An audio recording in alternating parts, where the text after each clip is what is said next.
Hello, hello, bonjour à tous, demeurez bénis.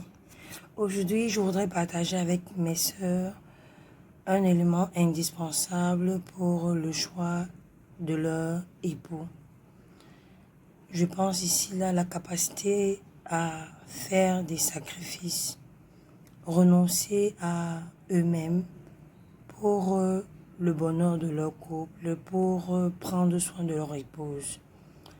Nous allons prendre l'exemple de Jésus-Christ qui s'est donné pour nous, par amour pour nous, pour que nous soyons sauvés.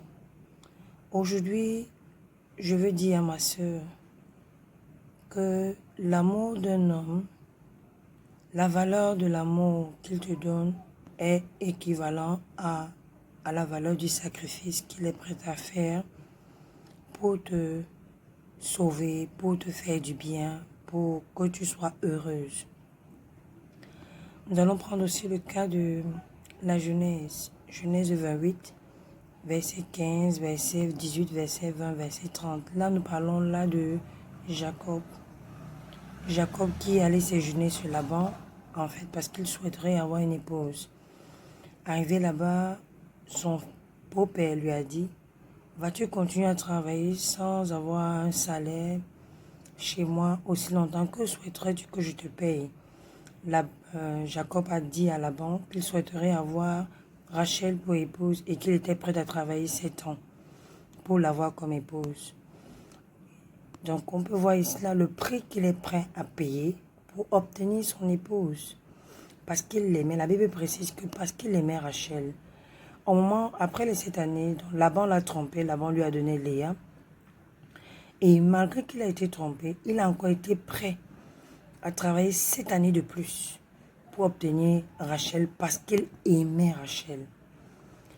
Donc, ma soeur, si tu veux voir la valeur qu'un homme, un futur conjoint, a pour toi, regarde le sacrifice qu'il est prêt à faire.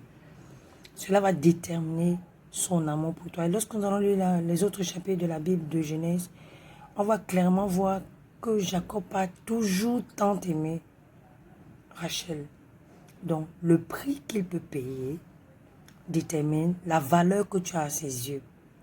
S'il te plaît, n'oublie pas. Dieu nous aime autant. Et on peut voir que Dieu nous aime de manière permanente parce qu'il a donné son Fils unique. Donc, nous avons un grand prix à ses yeux. Ma soeur, s'il te plaît, ne te laisse pas berner. Si le monsieur là qui veut t'épouser, même ce monsieur que tu aimes tant, n'est pas encore capable de se sacrifier pour toi, n'est pas capable demain de se donner, de s'en foutre des conséquences pour te protéger toi, s'il te plaît, ne t'engage pas encore.